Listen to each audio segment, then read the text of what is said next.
D'accord.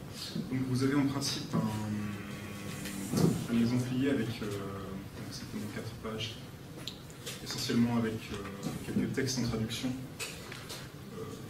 Ce qui m'intéresse essentiellement avec vous était de justement de se confronter avec quelques textes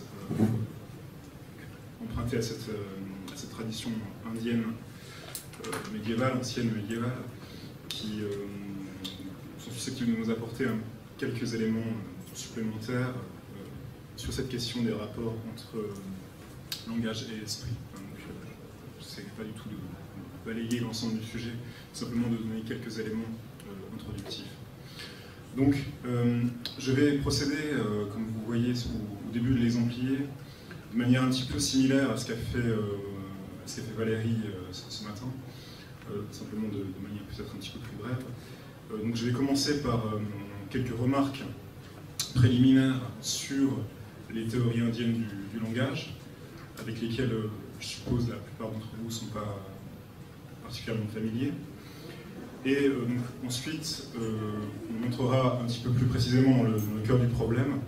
Et donc, je l'aborderai à partir d'un problème particulier, qui est donc la manière dont les auteurs indiens envisagent la relation de signification et le rôle que joue l'esprit ou l'idée, disons l'esprit, pour faire simple pour l'instant, dans cette relation de signification, et donc tout cela peut nous apprendre sur les rapports entre langage et l'esprit de leur point de vue. En espérant que tout ça soit suffisamment clair. Donc, simplement quelques remarques introductives. Donc, en principe, vous devriez pouvoir... J'ai mis simplement sur l'exemplier un certain nombre de... Vous avez les textes, et vous avez également un certain nombre de termes sanscrits. Si on ne peut pas trop vous abreuver de sanskrit, mais quand même un certain termes clés qui suivent l'ordre simplement de mon exposé. Vous devriez être en mesure de suivre les principaux termes auxquels je vais faire référence. Donc, simplement, pour commencer, on peut dire que la réflexion indienne sur le langage, comme vous le savez sans doute, est comparativement ancienne, puisque le plus ancien monument, enfin, le plus ancien monument de la tradition grammaticale sanskrit, qui est donc la Shadhyayi de Panini, la grammaire de Panini, comme on dit souvent, pourrait dater peut-être du IVe siècle avant notre ère. Donc c'est quand même un texte relativement ancien. Et de même, le premier texte en prose, puisque Panini est composé en sutra, donc en aphorisme, le premier texte en prose qui appartient à cette tradition, qui est le Mahabhashya, le grand commentaire sur Panini de Patanjali, pourrait quant à lui remonter peut-être au IIe siècle avant notre ère. Donc, là encore, un texte assez substantiel avant notre ère. Alors, cela dit, les textes dont je vous parlerai aujourd'hui sont en général un petit peu plus tardifs et datent pour la plupart de la deuxième moitié du premier millénaire, en débordant un petit peu sur la première moitié du deuxième. Donc, ce qu'on nomme un petit peu par mimétisme la période médiévale, même si cette périodisation est en fait très discutée. Et donc c'est une période dans laquelle on voit notamment l'essor non seulement de la grammaire paninène, mais aussi d'autres sciences traitant du langage. Alors, c'est en fait le premier point sur lequel donc, il faut insister, qu'il n'y a pas en fait en Inde de sciences qui auraient l'exclusivité de l'étude du langage. C'est que les théories du langage, ce qu'on nomme les théories du langage, traversent en fait plusieurs disciplines, elles sont traitées par plusieurs disciplines. Alors parmi lesquelles vous avez bien évidemment la grammaire, le Vyakarana, issu pour l'essentiel de Panini, fondé en tout cas sur l'œuvre de Panini, mais aussi d'autres disciplines, comme la Mimamsa, l'exégèse du Veda, la logique, le Nyaya, ou même peut-être un petit peu plus tardive, la poétique, la Lankara Shastra. Donc, toutes ces sciences s'occupent également de théorie du langage, donc doivent être considérées comme un seul ensemble. Donc ça, c'est un premier point qu'il faut souligner dès le départ. Un deuxième point qui est important de prendre en compte ici, c'est que toutes ces théories, qu'elles appartiennent à telle ou telle science, sont pour la plupart des théories de la connaissance acquise par le langage. Ce qu'on nomme en sanskrit Shabda Bodha, c'est-à-dire la connaissance verbale. On n'a pas vraiment affaire, le plus souvent, à des théories qui cherchent à rendre compte d'une manière générale du langage, de l'activité linguistique, ou encore moins de l'origine du langage, mais on a vraiment affaire à des théories qui cherchent à rendre compte de la connaissance acquise par le langage. On a donc une théorie de la connaissance verbale qui est généralement considérée comme un compartiment particulier à l'intérieur d'une théorie plus générale de la connaissance, une théorie du moyen de connaissance valide, pramana. Et donc c'est une théorie du langage qui prend place aux côtés d'une théorie de la perception, d'une théorie de l'inférence et d'une théorie d'autres moyens de connaissance un peu secondaires par rapport à ceci, comme la comparaison par exemple, ou le raisonnement présomptif, ce genre de mode de connaissance. Donc on a là une théorie du langage qui donc est axée sur la connaissance, donc sur le niveau de l'auditeur essentiellement, et qui est complétée donc, à la fois en aval, enfin en amont et en aval. En amont par une théorie des modes d'acquisition du langage, en termes un petit peu plus spécifiquement indiens, on dirait des modes d'acquisition d'une connaissance de la capacité expressive des sons articulés. Je vais revenir longuement sur cette notion de capacité expressive. Donc ça c'est en amont, donc une théorie de l'acquisition du langage. Et en aval, cette théorie de la connaissance verbale se prolonge par une théorie de l'interprétation des textes et des énoncés. Une théorie de l'interprétation qui est d'abord appliquée au texte sacré du brahmanisme, d'abord au Veda, le corpus le plus ancien du texte sacré du brahmanisme, mais aussi au langage ordinaire, et également, quoique peut-être plus tardivement, peut-être dans un second temps, à d'autres types de textes, comme les corpus juridiques dans la tradition de ce qu'on appelle le Dharma Shastra, ou, là cette fois à l'époque vraiment plus tardive, au texte littéraire, et c'est là le rôle évidemment de la poétique. Donc là c'est un deuxième point qui est à noter. Troisième point de ces remarques introductives, c'est que ces théories fonctionnent sans faire intervenir explicitement la notion de sens. C'est une notion qui n'a pas en fait réellement d'équivalent en sanskrit, même si on parle assez régulièrement en sanskrit d'un processus d'expression ou d'un processus de signification.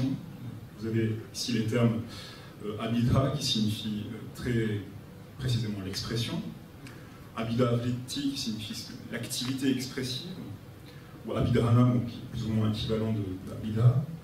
Et donc, c'est un processus qui est le plus souvent attribué aux paroles elles-mêmes.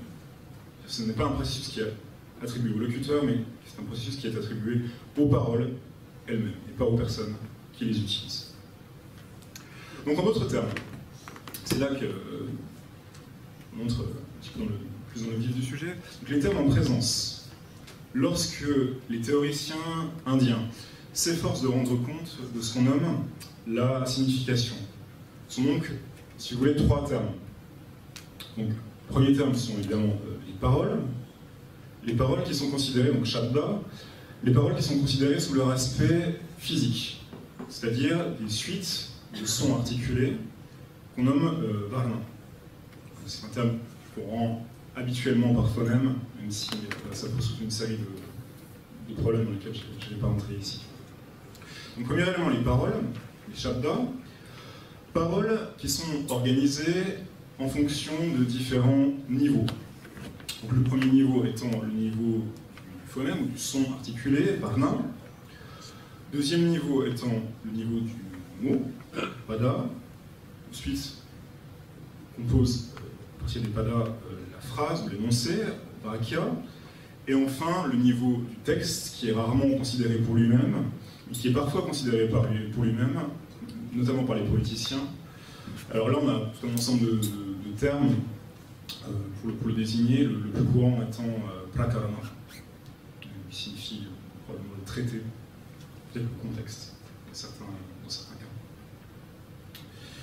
Donc ça, c'est un premier niveau.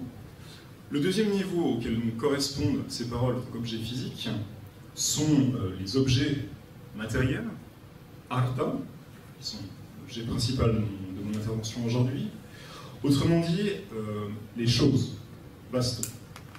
Ce sont les choses auxquelles on fait référence par le langage. Et c'est là la notion de pravetti, l'activité. Pravetti désigne n'importe quel type d'activité, mais désigne en particulier dans ce contexte l'activité des paroles par rapport à un certain objet matériel. Donc, l'activité spécifique qui est la référence à un objet particulier, matériel, en particulier ou général. Donc on va voir quelle est exactement la nature de cette activité. Donc ça, c'est un deuxième élément, donc la parole, l'objet, et le troisième élément, donc la cognition, jnana. Cognitions qui sont conçues, c'est là un point important pour notre propos, comme des entités intentionnelles, c'est-à-dire des entités ayant un certain domaine d'application. Le terme sanskrit est vishaya, qui signifie domaine. Domaine d'application qu'on traduit en général, mais c'est un gros problème de traduction, par le contenu de la cognition. Les cognitions sont des entités qui ont un contenu. Donc, en d'autres termes, toute cognition, pour les penseurs brahmaniques, vise quelque chose, par quoi ils veulent dire que la cognition est par elle-même sans forme, elle est nirakara, elle n'a pas d'aspect, et acquiert donc un aspect, un akara, par un aspect déterminé, par le contact avec un objet visé. C'est-à-dire que c'est l'objet qui va donner à la cognition sa forme. Donc la cognition est, pour ce type d'épistémologie, une forme de milieu passif de manifestation des objets. Ce n'est pas du tout un lieu d'opération. Donc l'objet visé pouvant être, dans le cas d'une perception, par exemple le pot, pouvant être également une entité qui n'est pas une entité particulière, qui est une entité générale, comme l'universel correspondant, la protéité, ou comme on voudra l'appeler. Là, on n'a pas du tout un processus d'abstraction par l'esprit, mais plutôt une correspondance à une entité externe universelle. Alors, simplement, disons qu'il y a pour un petit peu régler le problème, il y a une controverse parmi les indianistes au niveau du second de ces termes, c'est-à-dire le terme artha. Parce que il se peut que certains d'entre vous aient déjà lu des choses sur ce sujet. Donc, certains auteurs ont cherché à faire correspondre la distinction shabda-artha à la distinction entre signifier et signifiant, donc réintroduisant cette notion de sens dans l'épistémologie. Il me semble que cette transposition est assez trompeuse et empêche en réalité de comprendre les problèmes tels qu'ils se jouent dans les textes. Et en tout cas, c'est une correspondance qui ne se trouve pas vraiment vérifiée dans les textes, où on a véritablement la correspondance entre deux entités physiques, donc verbales et objectives, et pas du tout la correspondance entre un concept et une image acoustique. Donc je vous ai simplement mis ici certains extraits. C'est une relation qui est considérée également par les théoriciens comme une relation permanente, un nitya, et donc relation permanente entre deux entités externes, la parole et la chose ou l'objet. Vous avez simplement ici une citation qui confirme simplement un petit peu ce que je viens de vous dire, d'un grammairien du XIe siècle dont je reparlerai dans un instant, qui est Helaraja, qui affirme donc Vastuparyayo Artha Shabdaha, le terme Artha, objet, est synonyme de Vastu, la chose. On ne peut pas, je crois, être plus clair de ce point de vue-là. On n'a pas affaire à une entité mentale, on a bien affaire à une entité réelle, extramentale. Et donc, les deux citations que je vous ai mis ensuite confirment, reproduisent simplement cette opinion qu'on trouve chez Helaraja, mais qu'on trouve également ailleurs. Donc le terme sanskrit artha ne signifie jamais autre chose que l'objet lui-même en tant qu'il est perçu, et non une idée de l'objet, un concept abstrait des objets, ou simplement un objet de pensée. Ce qu'affirme Madeleine Gardou, et donc la citation de Yann Houben va tout à fait Donc on peut dire, pour résumer, que le terme arta désigne très généralement et très majoritairement pour les théoriciens indiens un objet réel, extramental, qui peut donc être aussi bien individuel que général. Donc il peut être le cheval particulier ou l'entité abstraite correspondant à ce cheval particulier est inhérente dans l'ensemble des entités particulières. Donc individuel ou général, qui peut être aussi un objet simple ou complexe. C'est-à-dire que dans le cas d'un mot isolé, son objet sera un objet simple. Donc, soit le cheval particulier, soit l'être cheval, si on prend l'universel correspondant. Donc il peut être simple, mais il peut aussi être complexe. Donc un énoncé, par exemple, va également correspondre, va également faire référence à une entité extramentale qui est un objet complexe, qui est l'association, le samsarga, l'association entre différents objets réels. Donc à la fois individuel ou général, à la fois simple ou complexe, mais en tout cas toujours un objet extramental. Donc la question de la signification pour les auteurs indiens, on peut dire, se pose comme la question de la relation du sambandha entre ces deux termes, la parole et l'objet concret, et donc sur le rôle à attribuer à ce moyen terme entre les deux, qui est l'esprit ou l'idée de l'objet, le buddhi, ou au concept de l'objet dans ce processus. Et donc cette question-là, dans laquelle je voudrais un petit peu entrer dans ce qui suit. Donc, mon but ici, dans cette présentation, dans ce qui suit, va être double. D'abord, je vais chercher à tracer les grandes lignes de ce qu'on peut considérer comme une conception dominante de la signification dans les écoles indiennes, et notamment dans les écoles brahmaniques.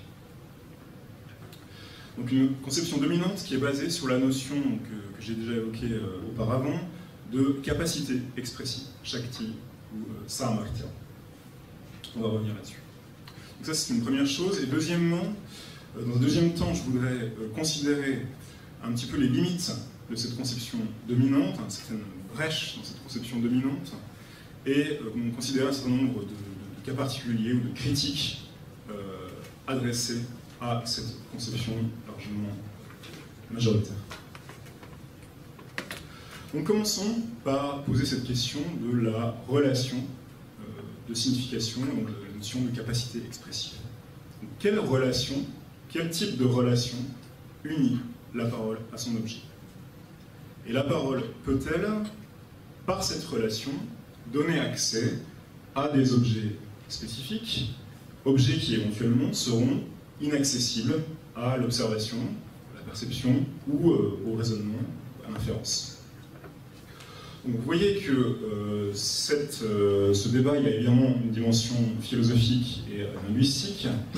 Il a aussi, par-delà cette dimension philosophique et linguistique, une dimension théologique et apologétique. C'est-à-dire que lorsque les théoriciens brahmaniques cherchent à affirmer la réalité et l'indépendance de la relation de signification, ils cherchent aussi à affirmer l'indépendance et la validité de ce qui est la shruti, donc la révélation, qui est la révélation essentiellement du Veda et des textes qui en dépendent. C'est qu'il y a un enjeu qui est directement théologique dans cette question de la relation qui est extrêmement importante. En effet, cette révélation est considérée par ces auteurs comme un moyen de connaissance à part entière. Ce n'est pas simplement un objet de foi, mais un moyen de connaissance, donc justifiable au même titre que la perception ou l'inférence, et même comme un moyen de connaissance spécifique portant sur des objets radicalement suprasensibles, donc inaccessibles à tout autre moyen de connaissance. Par exemple, la relation entre un certain acte sacrificiel et son résultat. Résultat post-mortem ou résultat dans une vie successive, etc. On voit appliquer dans ce domaine-là, on voit appliquer également dans le domaine d'autres domaines plus spécifiques comme l'efficacité des mantras, etc. Donc il y a un enjeu spécifiquement religieux, apologétique, à cette question de la relation qu'il faut quand même garder à l'esprit. Bon. Donc ça c'est un aspect qui apparaît bien. Là je reviens au débat linguistique philosophique proprement dit. C'est un aspect qui apparaît bien dans une des plus anciennes définitions probablement données de la connaissance verbale, qui est celle de Shabara-Swarami. Là, on est au 4e, 5e siècle de notre ère. Shabara, qui est le plus ancien commentateur sur les Mimamsa Sutras, les aphorismes de l'exégèse, donc en gros un des plus anciens auteurs à appartenir au courant de l'exégèse du Veda. C'est une définition qui est absolument classique de la connaissance verbale, qu'on retrouve absolument partout. Et donc Shabara dit la chose suivante: l'instruction, Shastra, c'est la conscience d'un objet avec lequel on n'est pas en contact, acquise par la conscience d'une parole.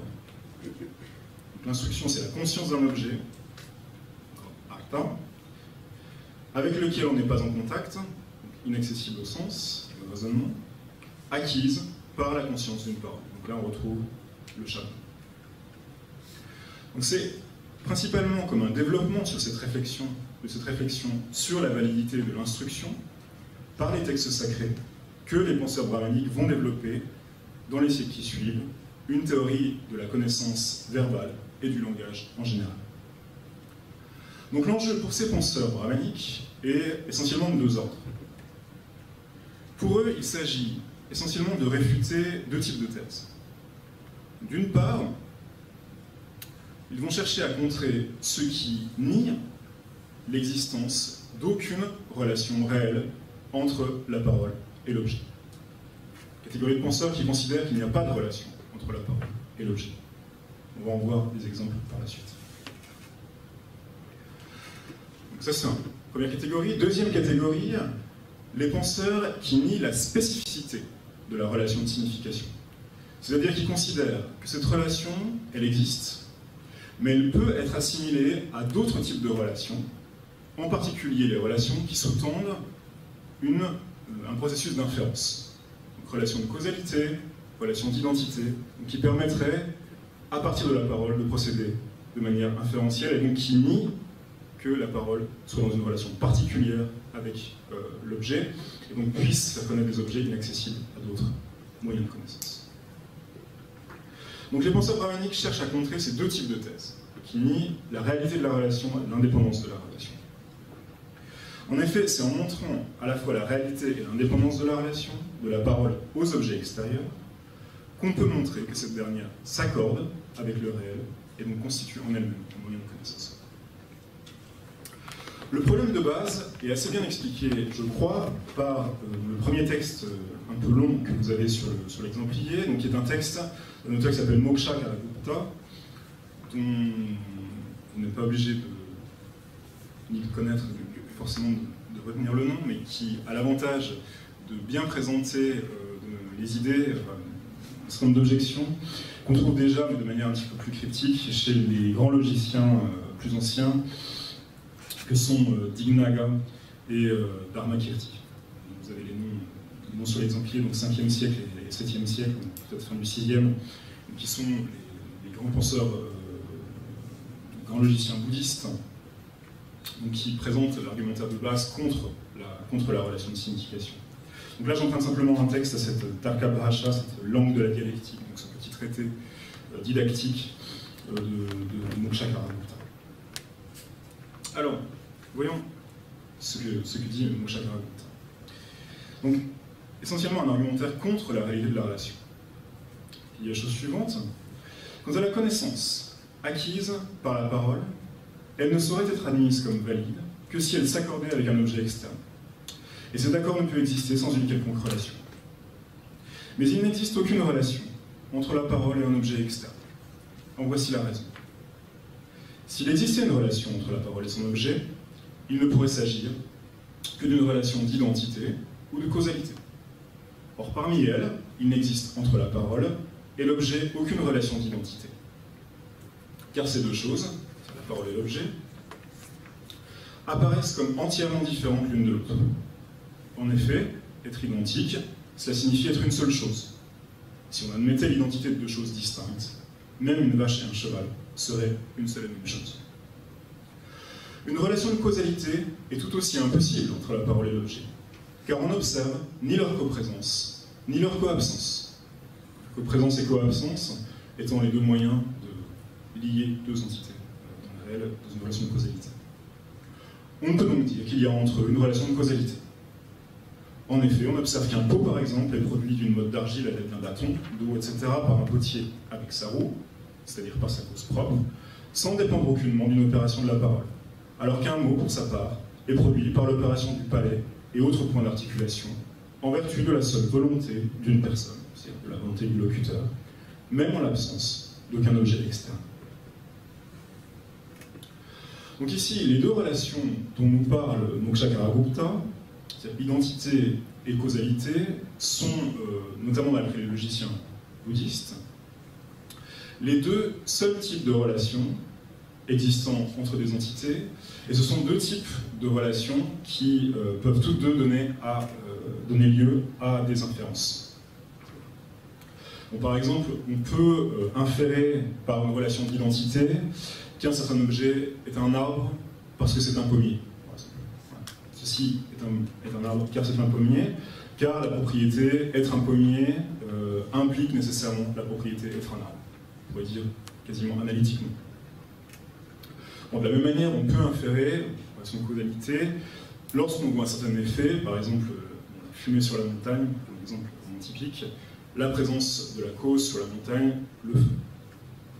Donc aucune relation de ce type n'existe, cependant, entre la parole et l'objet. Donc qu'est-ce qui peut nous garantir que la connaissance acquise par un énoncé, par exemple, c'est mondain, il y a des fruits sur le rivage, par exemple, parce qu'on ne les voit pas, ou celui qui sacrifie obtiendra le ciel, pour prendre un exemple religieux, et qu'est-ce qui nous assure que cette connaissance est correcte et conduira celui qui se conforme à l'action correspondante au résultat voulu. Qu'est-ce qui nous prouve cela, puisque aucune relation n'existe. Donc voilà l'objection de base, objection à laquelle donc, les penseurs brahmaniques sont efforcés de répondre. Donc, ça concerne aussi bien les exégètes que les grammairiens, qui ont tous deux cherché à définir un autre type de relation, donc une relation qui serait spécifique à la parole, donc qui ne donnerait pas lieu à une inférence. Relation qui n'en est pas moins conçue comme absolument fixe, permanente, immuable, nitya, et non instituée par l'homme, ne dépendant pas d'une institution humaine, à pas objet. Donc pour vous montrer comment s'y prennent, vous avez ici un texte d'un auteur qui est exégète, théologien et théoricien du langage à la fois du Xe siècle, Prakasha Atman, deuxième moitié du Xe siècle, disons, qui donc propose de définir cette relation dans son traité, le Chattanirnaya, l'enquête sur la connaissance verbale. Donc vous avez ici un extrait. Bon, donc là vous avez un texte du Xe siècle, là encore, je vous présente ce texte-là pour des raisons de clarté, c'est pas vraiment pour des raisons chronologiques, donc là encore les idées du témoin de Prakasha Atman sont en réalité un petit peu plus anciennes. On peut remonter au moins au 7e siècle à l'œuvre de Kumara, d'exégète un tout petit peu plus ancien. Donc voyons la solution que Prakasha Atman donne au problème qui est donc celui qui est posé en d'autres termes Moksha-Karagupta. Donc on objecte. Par quelle relation a-t-on connaissance d'un objet par la parole? Réponse: par la relation définie comme la capacité à produire une idée de cet objet. Là, on trouve cette notion de samarthya. Contre-objection. En l'absence d'aucune relation avec l'objet, comment la parole aurait-elle la capacité d'en produire une idée? Réponse: nous ne parlons pas d'une relation avec l'objet, mais avec son idée. Et cette relation est définie comme la capacité d'engendrer une telle idée. Voilà la position de base. Une relation directe avec l'idée, une relation indirecte avec l'objet via la production de cette idée. Objection.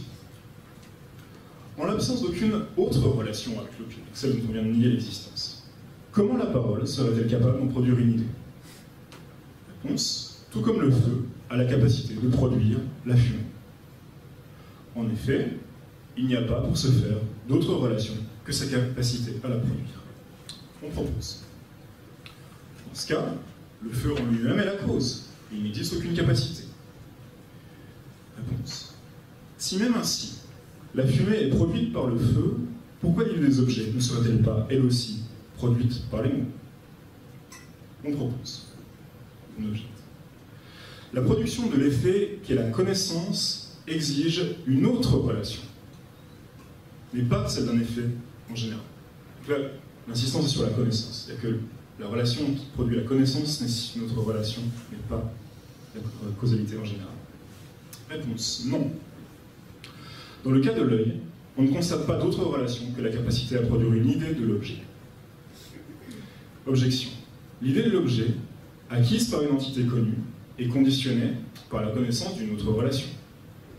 Non, car on ne voit aucune relation autre entre la parole et l'objet. Bon.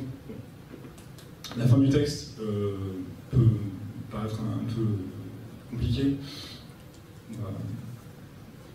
C'est pour expliquer la grande ligne de l'argumentaire de Prakash-Hartmann.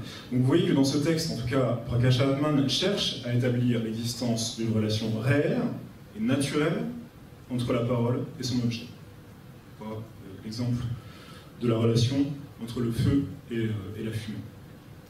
C'est une relation qu'il nomme avec d'autres, donc Shakti pour le pouvoir des mots, ou Samarthya, la capacité expressive. Donc en faisant cela, il s'efforce essentiellement d'éviter deux difficultés.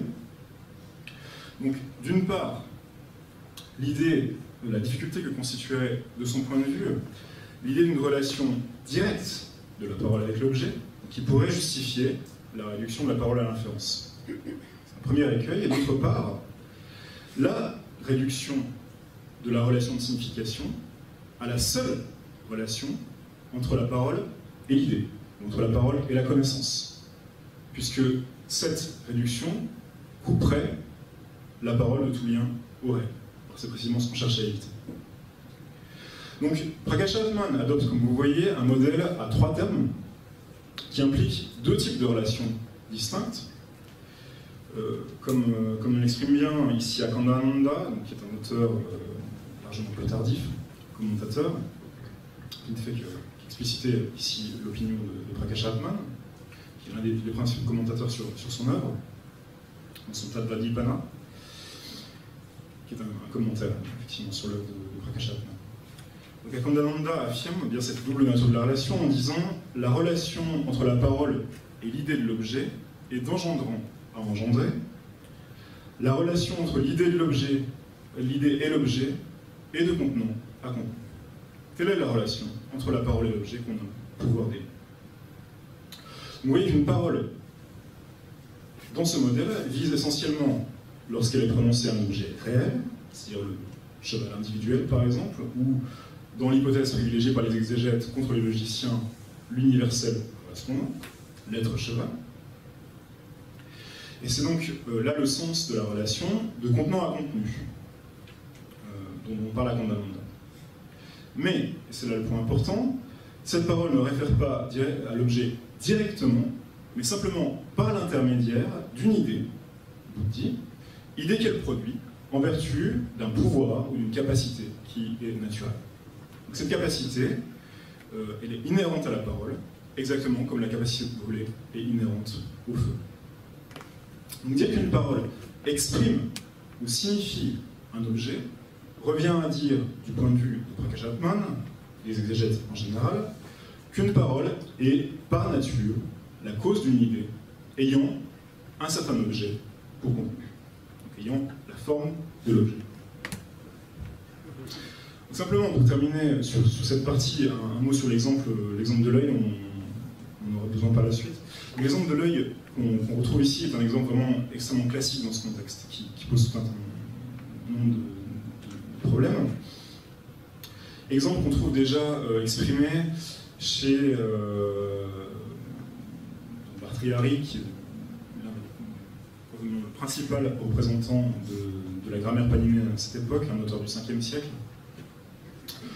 Donc Bhartrihari qui dit la chose suivante dans le Vakkapadiyya, le traité du mot et de la phrase, qui dit tout comme l'œil concentré sur un certain objet est propre à la vision, De même, une parole, appliquée à un certain objet, est capable de dire cet objet. On a vraiment un modèle d'expression naturelle de la parole par rapport à un objet réel. Ray Chapman fait quand même de cet exemple un usage un petit peu particulier ici, puisque bon, c'est un exemple qui a une histoire un petit peu complexe, dans laquelle je ne voudrais pas rentrer, mais disons que, pour résumer, que l'œil se distingue à la fois d'une cause naturelle comme le feu, par exemple, qui cause la fumée, se distingue également d'un signe inférentiel, comme, disons, comme la fumée qui évoque le feu. Parce que l'œil est un élément qui produit une connaissance, contrairement à la cause naturelle, et également un organe qui produit une connaissance sans connaissance d'une autre relation. C'est-à-dire que vous n'avez pas besoin de connaître la relation entre l'œil et l'objet pour que la connaissance soit produite. Alors que la relation entre un signe et ce qui est inféré a besoin d'être connue. Donc la parole se place également dans cet entre-deux. C'est-à-dire qu'elle produit une connaissance, mais elle n'a pas nécessairement besoin qu'on connaisse une autre relation pour qu'elle puisse fonctionner. Donc l'opération de la parole est conçue sur le modèle de l'opération des sens, et comme les sens, elle se trouve avec l'objet dans une relation de convenance, terme ici yogyata, et donc n'a besoin pour opérer d'aucune autre relation, comme serait l'identité, la causalité, etc. Donc je passe maintenant à mon second point, les critiques de ce modèle et les limites de ce modèle. Combien de temps est-ce qu'il me reste,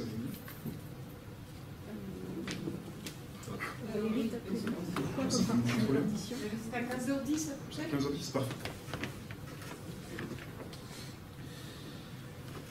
Donc, on a là un modèle explicatif de la relation de signification qui sous-tend la plupart des textes de théorie linguistique composés, en tout cas dans les milieux exégétiques et logiciens, après le 7e siècle. Et on peut dire qu'au-delà, c'est un modèle qui tend à s'imposer dans la plupart des écoles brahmaniques à partir de la seconde moitié du premier millénaire. Alors, c'est simplement un mot là-dessus, c'est quelque chose que vous n'avez pas directement sur l'exemplier. Cette insistance sur la correspondance entre la parole et un objet réel peut prendre des formes relativement extrêmes, comme on le voit dans l'analyse de certains phénomènes linguistiques particuliers, comme l'impératif, comme le commandement, l'ordre. En effet, donc, les théoriciens indiens ont accordé une importance particulière à cette question de l'impératif, en la pensant d'une manière un petit peu particulière. En effet, on n'a pas vraiment en Inde de notion de mode verbal qui serait distinct du temps verbal.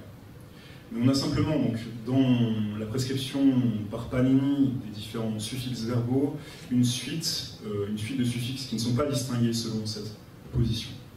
On a le suffixe de présent, le suffixe de parfait, etc., qui ne sont définis de manière linéaire. Donc, ce que fait Panini lorsqu'il prescrit l'usage de l'impératif en particulier, donc qui s'étend à l'usage de l'optatif, c'est qu'il prescrit son usage dans le cas d'un certain nombre de ce qu'on nommerait des intentions, ce que les grammairiens un petit peu plus tardifs nomment des intentions du locuteur, donc prayuktri dharma. Et donc, parmi ces intentions, on trouve le commandement, l'invitation, la prière, etc. Donc, ensemble de propriétés expressives qui se trouvent du côté du locuteur. Alors, cela dit, si certains grammairiens, c'est le cas de Bhartrihari par exemple, c'est le cas de son commentateur El Raja, interprètent ces règles de Panini dans le sens précisément d'une expressivité du côté du locuteur, c'est un modèle qui a été extrêmement contesté, en particulier par les exégètes, qui eux cherchent au contraire à établir, même dans le cas de l'impératif, la correspondance avec un objet, exactement, un objet donc externe, exactement comme dans le cas d'un énoncé déclaratif comme le cheval court, Devadatta arrive, etc. C'est-à-dire que pour les exégètes, le suffixe d'impératif va exprimer exactement comme le suffixe de présent, qui exprime une action se passant au moment de l'énonciation, va exprimer également un objet externe, qui est une action, qui sera caractérisée de diverses manières. Là, les théories divergent énormément. Donc, pour certains, c'est une action simplement privée de son rapport au temps. Pour certains, c'est une action qui est dotée d'une certaine propriété, comme le fait d'être en relation avec un résultat. Et en tout cas, à chaque fois, on reproduit ce modèle de correspondance à un objet externe. Même dans un cas comme celui-ci, et ceci même en dépit de Panini. Donc simplement, un exemple pour vous montrer combien cette conception du langage est dominante dans ce contexte.